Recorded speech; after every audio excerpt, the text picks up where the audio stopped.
Hello नमस्कार बच्चों, आप सभी का मिशन लावसना के प्लेटफॉर्म पे स्वागत है। आज के इस लेक्चर में हम सभी 7 5 ईयर प्लान, एनुअल प्लान और 8 5 ईयर प्लान का डिस्कशन करेंगे। जो हमारा 7 5 ईयर प्लान है ना, 7 5 ईयर प्लान, इसकी शुरुआत जो है भारत सरकार के द्वारा 1985 में की गई थी और 1990 तक इसको चलाया गया था। इस दौरान आप सभी को मालूम है कि 1984 में इंदिरा गांधी का एजेजिनेशन हो गया था, जिसके बाद देश के प्रधानमंत्री 1984 में राजीव गांधी बने और राजीव गांधी देश के प्रधानमंत्री के पद पर 1989 तक रहे और 1989 के बाद आप सभी को मालूम है कि वीपी सिंह देश के प्रधानमंत्री बने और 1990 तक रहे। तो हम ये कह सकते हैं कि इस 7 5 ईयर प्लान का जो टाइमलाइन था, इस दौरान दो प्रधानमंत्रियों का आगमन हुआ केंद्र में। ये जो पर्टिकुलर प्लान था, this plan was launched by Rajiv Gandhi. याद रखेंगे आप सभी, तो राजीव गांधी के द्वारा ये प्लान लॉन्च किया गया था। And the interesting thing was, I am telling about this particular scheme, is that कि इस पर्टिकुलर स्कीम का जो गोल था वो ये था कि इंडस्ट्रियल प्रोडक्शन जो है टेक्नोलॉजी के माध्यम से बढ़ानी है, यानी इंडस्ट्रीज में टेक्नोलॉजी इंट्रोड्यूस करना है ना, पोवर्टी को रिड्यूस करना है, जिसको लेकर इन्होंने एंटी पोवर्टी प्रोग्राम भी शुरू किया था। हालांकि इनकी माता श्री जो थी इंदिरा गांधी, उन्होंने भी अपने कार्यकाल में पोवर्टी को खत्म करने के लिए गरीबी हटाओ स्लोगन के साथ कई स्कीम्स को लॉन्च किया था। इसके बाद पूरी तरीके से इंदिरा गांधी के जो सुपुत्र थे राजीव गांधी, इन्होंने एक चीज और किया कि भारत में एम्प्लॉयमेंट जनरेशन पे बहुत ज्यादा फोकस किया और इन्होंने ये पूरा इंश्योर किया कि देश में सोशल जस्टिस जो है प्रमोट हो। इसके साथ ही साथ इनका एक और चीज ध्यान था कि भारत में लिटरेसी जो है अच्छी हो, भारत की जो शिक्षा व्यवस्था हो, रोबूस्ट हो, लिटरेसी यानी एजुकेशन सेक्टर में भी टेक्नोलॉजी का इंट्रोडक्शन हो, है ना, देश की जो फूड ग्रेन जो है उसमें बड़े लेवल पर जो है प्रोडक्शन हो, देश का जो अनाज है वो बड़े लेवल पे उसका उत्पादन हो। तो ये सारी उद्देश्य इस पर्टिकुलर 5 ईयर प्लान का रखा गया था। ये उद्देश्य था राजीव गांधी का कि 2000 आते आते देश को एक सेल्फ रिलायंट कंट्री बनाना है, आत्मनिर्भर भारत बनाना है। इस पर्टिकुलर प्लान का जो टारगेट ग्रोथ रेट था, जिसे आप टीजीआर कहते हैं, है ना, और टीजीआर इसका जो था 5.0% था। एंड एक चीज आपको बताना चाहता हूं कि बड़े ही इनक्रेडिबल तरीके से, है ना, हमारा जो एक्चुअल ग्रोथ रेट रहा वो रहा 6.1%, 0.1%, है ना। तो आप ये कह सकते हैं कि इस पर्टिकुलर सक्सेस के साथ this plan was quite successful, right. लेकिन इस पर्टिकुलर प्लान के तहत भारत सरकार ने कई स्कीम लॉन्च किए। मैं कह सकता हूं 7 5 ईयर प्लान भारत सरकार मतलब कि राजीव गांधी के द्वारा। जैसे एक स्कीम जो था एनआरईपी था। हालांकि ये स्कीम ऑलरेडी मैंने समझी 1990 में ही लॉन्च किया गया था इंदिरा गांधी के द्वारा, लेकिन इस पर्टिकुलर प्लान को कंटिन्यूड किया गया किसके द्वारा? राजीव गांधी के द्वारा। और इसका आप लोगों को मालूम है कि नेशनल रूरल एम्प्लॉयमेंट प्रोग्राम इसको कहा जाता है, यानी राष्ट्रीय ग्रामीण रोजगार योजना, जिसका उद्देश्य ये था कि भाई देश की जो ग्रामीण गरीब है, यानी जो रूरल पुअर से उनको रोजगार दिया जाए और रूरल डेवलपमेंट पूरी तरीके से की जाए। इसके अलावा आप सभी को मालूम है कि RLEGP की शुरुआत की गई थी। RLEGP आपको समझ में आ रहा होगा। तो जो RLEGP है, जिसको आमतौर पे ग्रामीण भूमिहीन रोजगार गारंटी कार्यक्रम कहा जाता है, ये लैंडलेस जो रूरल जो मजदूर थे, जो लेबरर्स थे, उनको 100 डेज का जो एम्प्लॉयमेंट गारंटी ये देता था। इसको शुरू किया गया था 1983 में, यानी 6 5 ईयर प्लान के दौरान, तो उसको भी कंटिन्यू किया गया। अच्छी बात ये रही कि राजीव गांधी ने अपने कार्यकाल में, ध्यान से सुनेंगे, 1989 में, है ना, इन्होंने क्या किया कि इन दोनों प्रोग्राम को जोड़ करके एक नया प्रोग्राम बनाया जिसका नाम था JRY, यानी जवाहर रोजगार योजना। और इसका उद्देश्य रखा कि ग्रामीण जो रोजगार है, यानी रूरल एरियाज में एम्प्लॉयमेंट को जनरेट करना है और साथ ही साथ ग्रामीण एरियाज को मजबूत करना है, यानी रूरल डेवलपमेंट करना है। So this was the plan of the Rajiv Gandhi during the 7 5 year plan. And the interesting fact was in the 1985 Rajiv Gandhi also launched a particular famous scheme जो आज हम सभी जानते हैं, जिसका लाभ गांव के सभी गरीब परिवार उठा रहे हैं, and that was the IAY, यानी इंदिरा आवास योजना। आप सभी ने ये सुना होगा। तो ये कुछ स्कीम थी जो 7 5 ईयर प्लान के दौरान राजीव गांधी के द्वारा लॉन्च किया गया था। हालांकि राजीव गांधी यहीं नहीं रुके, राजीव गांधी ने कई ऐसे स्कीम लॉन्च किए, लेकिन एक बहुत फेमस स्कीम है राजीव गांधी का टेक्नोलॉजी मिशन, यानी तकनीकी मिशन कह सकते हैं, टेक्नोलॉजी मिशन। अब जानकर हैरान हो जाएंगे, मैं आपको ये भी बताना चाहता हूं कि ये जो टेक्नोलॉजी मिशन था, ये 1986 में लॉन्च किया गया था राजीव गांधी, श्री राजीव गांधी जी के द्वारा। इसका उद्देश्य ये था कि देश का जो डेयरी प्रोडक्शन है टेक्नोलॉजी के माध्यम से बढ़ाया जाए, तिलहन प्रोडक्शन बढ़ाया जाए, ड्रिंकिंग वाटर अवेलेबल हो देश के सभी नागरिकों के लिए, और लिटरेसी रेट बढ़ाई जाए, एजुकेशन सेक्टर में टेक्नोलॉजी को इंट्रोड्यूस किया जाए, जैसा कि मैंने भी थोड़ी देर पहले आप सभी को कहा था। तो अगर अंत में देखा जाए, और जब गवर्नमेंट ऑफ इंडिया 1989 में जब एनालिसिस कर रहे थे इस प्लान का, तो उन्होंने ये पाया कि देश का जो ये 7 प्लान था इट वाज क्वाइट सक्सेसफुल। लेकिन अच्छी बात ये रही कि इस प्लान के सक्सेसफुल होने के बाद जब 8वीं 5 प्लान लॉन्च की गई तो भी सक्सेसफुल देखा गया, क्योंकि इसका प्रभाव 8 प्लान पे पड़ा था। क्योंकि इस दौरान हम मजबूत हो गए थे, तो एक मोरल हमारा बूस्ट हो चुका था हमारी गवर्नमेंट का, और वो देखने को मिला। जब 8 प्लान लॉन्च की गई तो सक्सेसफुल प्लान रहा। लेकिन सवाल ये खड़ा होता है कि सर ये 8 प्लान लॉन्च कब हुआ? तो 1992 में हुआ था और 1997 तक चला था। तो आपके मन में प्रश्न आएगा कि सर 7 प्लान तो 1985 में स्टार्ट हुआ और 1990 तक चला, तो ये 2 साल 1990 से 91 और 91 से 92 देश में क्या 5 प्लान नहीं चला था? एग्जैक्टली इस दौरान हमारे देश के 5 प्लान को रोक दिया गया था। कारण ये था कि हमारे देश का जो सेंट्रल बैंक है आरबीआई, वो भारत सरकार के एक अकाउंट मैनेज करता है फॉरेक्स, फॉरेन एक्सचेंज रिजर्व। इसमें विदेशी करेंसी यानी फॉरेन करेंसीज को रखा जाता है।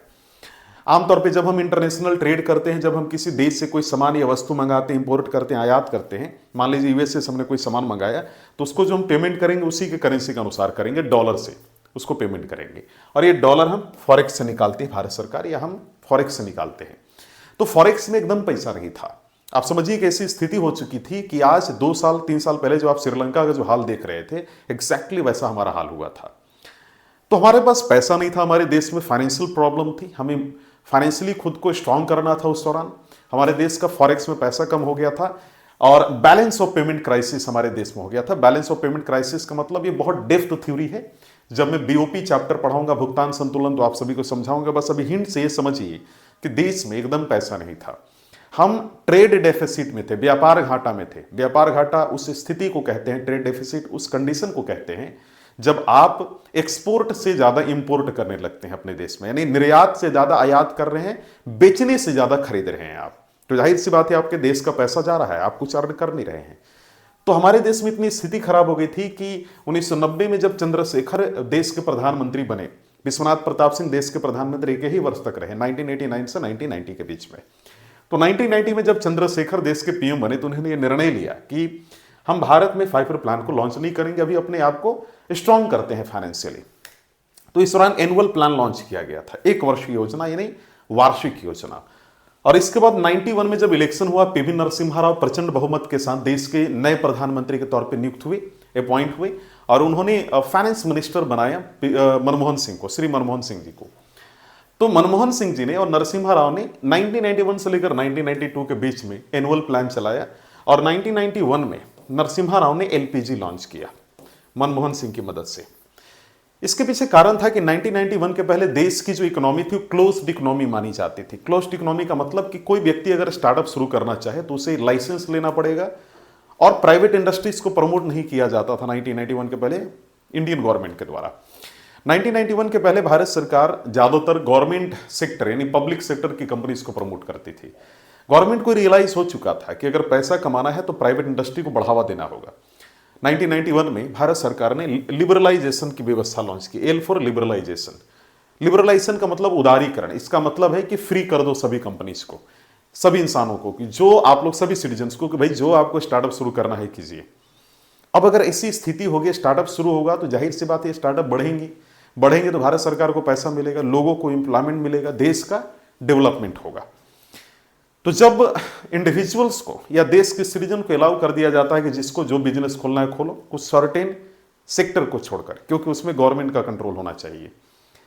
तो जब ऐसी स्थिति हो कि सभी कोई अपना बिजनेस शुरू कीजिए, तो हम ये कहते हैं कि लिबरलाइजेशन का वो टाइम है, और हम ये भी कहते हैं कि ये व्यवस्था ओपन इकोनॉमी की व्यवस्था है। तो इस दौरान जो है ओपन इकोनॉमी की व्यवस्था लॉन्च की गई। लिबरलाइजेशन लॉन्च करते ही पी फॉर प्राइवेटाइजेशन, इसका मतलब है निजीकरण है, यानी भारत सरकार की वो सारी कंपनियां जो लॉस में चल रही थी, इस दौरान भारत सरकार ने निर्णय लिया कि उस सभी लॉस में चलने वाली कंपनियों को हम बेचेंगे प्राइवेट जो है लोगों के हाथ में, या इंडस्ट्रीज प्राइवेट कंपनियों के हाथ में, और उससे जो हमें पैसा मिलेगा, जो हमारा टेम्पररी फाइनेंशियल प्रॉब्लम है उसको रिड्यूस करेंगे। ऐसा किया भी भारत सरकार ने। भारत सरकार ने इस दौरान ग्लोबलाइजेशन लॉन्च किया। ग्लोबलाइजेशन का मतलब होता है वैश्वीकरण। इसका मतलब कि विदेशी कंपनियां हमारे देश में आवे, हम भी हमारे देश की कंपनियां भी दूसरे देश में जाकर अपनी इंडस्ट्रीज खोले, वहां से कमा कर लाएं, और हमारे देश में जो विदेशी इंडस्ट्रीज आ रही है, फॉरेन इंडस्ट्री आ रही है, उस पर भारत सरकार टैक्स लगाए और वसूले। उससे भी जाहिर सी बात है भारत सरकार को रेवेन्यू जनरेट होगा। और जो हमारे देश की जो विदेशी कंपनियां हमारे देश में जो आ रही हैं, उसमें जब हमारे देश के लोग काम करेंगे तो इंप्लॉयमेंट जनरेशन भी जाहिर सी बात होगा। तो भारत सरकार ने एलपीजी की व्यवस्था लागू की, और आप जानकर हैरान हो जाएंगे कि 1995 तक इस एलपीजी को लॉन्च करने के कारण भारत की इकोनॉमिकल कंडीशन काफी स्ट्रांग हो चुकी थी। बहरहाल 1992 में जब हमें लगने लगा कि हम थोड़ा इकोनॉमिकली स्टेबल हो गए हैं, तो 1992 में पीवी नरसिम्हा राव की सरकार ने, जो कि आंध्र प्रदेश के सीएम भी रह चुके थे, इन्होंने इस दौरान लॉन्च किया अपना 854 प्लान। सो 1997 तक इन्होंने चलाया। हालांकि पीवी नरसिम्हा राव का कार्यकाल 1991 से 96 तक रहा, ठीक है, लेकिन 1992 से 1997 तक 8FYP चली, यानी 8वीं पंचवर्षीय योजना। ये याद रखेंगे आप सभी, 8वीं पंचवर्षीय योजना चली। और 854 प्लान का जो गोल था वो ये था कि इंडस्ट्रीज को मॉडर्नाइज करना है। So the goal was modernization of industries, modernization of industries, है ना। So this was the goal of 854 plan, याद रखेंगे आप सभी, इंडस्ट्रीज। इसके बाद ये भी आपको ध्यान रखना है कि इस दौरान वर्ल्ड में एक इंस्टीट्यूशन स्टैब्लिश की गई, वर्ल्ड ट्रेड ऑर्गेनाइजेशन, यानी विश्व व्यापार संगठन, और इसका स्टैब्लिशमेंट 1 जनवरी, है ना, 1995 को हुआ था, जिसमें इंडिया भी इसका फाउंडिंग मेंबर था। तो ये भी याद रखना है आपको, ठीक है। इस पर्टिकुलर प्लान के तहत इंडस्ट्रीज को मॉडर्नाइज करने के अलावा भी कई और ऑब्जेक्टिव रखे गए, जैसे पॉपुलेशन ग्रोथ को कंट्रोल करना, पॉवर्टी को कम करना, है ना, एम्प्लॉयमेंट जनरेशन का काम करना, देश में इंफ्रास्ट्रक्चर, इसका मतलब रोड, हाईवेज हो गया, है ना, इसके बाद हॉस्पिटल्स हो गया, स्कूल्स हो गया, इसको मजबूत करना, हेल्थ सेक्टर्स को स्ट्रांग करना, इनसे रिलेटेड इंफ्रास्ट्रक्चर मजबूत करने की बात की गई। इसके बाद भारत की जो टूरिज्म सेक्टर है उसको भी मजबूत किया गया। तो इन सभी चीजों पे फोकस किया गया था इस दौरान, याद रखेंगे आप सभी। भारत सरकार ने इस दौरान 73rd और 74th कॉन्स्टिट्यूशनल अमेंडमेंट एक्ट को लॉन्च किया, जिसके तहत 73rd कॉन्स्टिट्यूशनल अमेंडमेंट एक्ट 1992 के तहत भारत में पंचायती राज को स्ट्रांग किया गया, और नगर पालिका यानी म्युनिसिपैलिटीज को भी 74th कॉन्स्टिट्यूशनल अमेंडमेंट एक्ट 1992 के माध्यम से मजबूत किया गया। अच्छी बात यह रही कि टारगेट जो ग्रोथ रेट रखा गया था, यानी जिसे हम कह सकते हैं टीजीआर, तो टीजीआर रखा गया था भारत सरकार का 854 प्लान के लिए 5.6%, और एक्चुअल जो ग्रोथ रेट था, यानी जो हमें हासिल हुआ था, वो आप कह सकते हैं एक्चुअल जो ग्रोथ रेट था वो हमें हासिल हुआ था 6.8%। सो लगातार 7th और 854 प्लान काफी सक्सेसफुल प्लान मानी गई। ये आपके स्क्रीन पे देख रहा होगा, आप लोग अगर नोट्स बनाना चाहते हैं तो बना लीजिए आप लोग, ठीक है। लेकिन इस पर्टिकुलर 854 प्लान के दौरान भारत में कई स्कीम्स भी लॉन्च की गई, है ना, कई स्कीम्स लॉन्च की गई। तो अगर आप लिखना चाहते हैं तो लिख लीजिए। पहला जो स्कीम था, बहुत फेमस स्कीम था, उसका नाम था प्रधानमंत्री रोजगार योजना, 1993 में शुरू किया गया था। प्रधानमंत्री रोजगार योजना 1993 में इसकी शुरुआत की गई, और इसका गोल ये था कि भारत के सभी युवाओं को नौकरी देना और उनको स्टार्टअप्स शुरू करने के लिए भारत सरकार लोन देगी। तो स्टार्टअप शुरू करवाने का इसका मुख्य उद्देश्य था पीएमआरवाई का। इसके बाद एमएसवाई को लॉन्च किया गया भारत सरकार के द्वारा, and this MSY was also launched in the 1993, and the goal was कि भारत में जो ग्रामीण महिलाएं हैं, जो रूरल वुमेन हैं, उनको जो है नौकरी दी जाए। कहने का मतलब कि उनको आर्थिक रूप से मजबूत बनाया जाए। इसके बाद जो मिड डे मील स्कीम जो पहले से ही लॉन्च्ड था, इस समय इसका एक्सटेंशन किया गया ताकि स्कूलों में नामांकन बढ़े, है ना, और जो माल न्यूट्रिशन की जो प्रॉब्लम है बच्चों में, यानी कुपोषण का, वो कम हो। तो मिड डे मील स्कीम को इस समय एक्सटेंड किया गया, इसका विस्तार किया गया, राष्ट्रीय स्तर पर इसको लागू किया गया, और ये 1993 में किया गया था भारत सरकार के द्वारा, माफ करेंगे 1995 में, ठीक है। तो 1995 में किया गया था, ठीक है, ये लिख लेंगे आप सभी। इसके बाद गवर्नमेंट ऑफ इंडिया ने ऑलरेडी एक लॉन्च्ड जो स्कीम थी, इंटीग्रेटेड चाइल्ड डेवलपमेंट सर्विस, यानी इंटीग्रेटेड चाइल्ड डेवलपमेंट सर्विस का मतलब वो एकीकृत, है ना, जो आप कह सकते हैं कि बाल विकास प्रणाली, ठीक है। तो ये इसका भी इस समय इसको बढ़ चढ़कर प्रमोट किया गया नरसिम्हा राव की सरकार के द्वारा, ये बात हो रही है 1992 से लेकर 1993 के बीच में की गई थी। तो नरसिम्हा राव की सरकार ने इस टाइमलाइन के बीच में देश में आईसीडीएस को बड़े लेवल पे प्रमोट किया। इसके बाद पॉपुलेशन कंट्रोल को लेकर भी इस दौरान कई स्टेप्स उठाई गई। तो जनसंख्या नियंत्रण कार्यक्रम आप कह सकते हैं, नेशनल पॉपुलेशन पॉलिसी लाई गई नरसिम्हा राव की सरकार के द्वारा। नेशनल पॉपुलेशन है ना पॉलिसी नरसिम्हा राव की सरकार के द्वारा लाया गया, और इसका उद्देश्य था कि देश में जो जनसंख्या है उसको नियंत्रित किया जाए, क्योंकि बहुत ज़रूरी है। और ये सारा काम किया गया था 1992 से लेकर 1997 तक ये पॉलिसी चली, जिसमें पॉपुलेशन कंट्रोल को लेकर भारत सरकार ने कई महत्वपूर्ण कदम उठाए। इसके बाद जो बहुत सारी स्कीम थी, लेकिन जो सबसे टॉप 6 स्कीम्स जो मानी जाती हैं, जो इंपॉर्टेंट है 854 प्लान के लिए या उसके अंतर्गत आप कह सकते हैं, वो सारा आपके व्हाइट बोर्ड पे दिख रहा है। इस दौरान टेलीकम्युनिकेशन का सेक्टर, कि ताकि देश का टेलीकम्युनिकेशन सेक्टर स्ट्रांग हो, साथ ही साथ देश के हर इलाके में है ना इलेक्ट्रिसिटी पहुंचे, यानी बिजली की व्यवस्था पहुंचे। तो इसके लिए भी भारत सरकार ने काफी कार्य की 854 प्लान के दौरान। यानी कह सकते हैं कि 1993 से लेकर 1997 के बीच में गवर्नमेंट ऑफ इंडिया ने काफी प्रयास किया कि देश की टेलीकम्युनिकेशन सेक्टर स्ट्रांग हो और देश के हर गांव में, हर मोहल्ले में, हर स्ट्रीट नूक कॉर्नर पे इलेक्ट्रिसिटी पहुंचे। तो ये सारी स्कीम्स थी जो हमने 854 प्लान में देखा। प्यारे बच्चों, आज के लिए इतना ही। हम लोग कल की जो लेक्चर है उस लेक्चर में 954 प्लान और 1054 प्लान को डिस्कस करेंगे।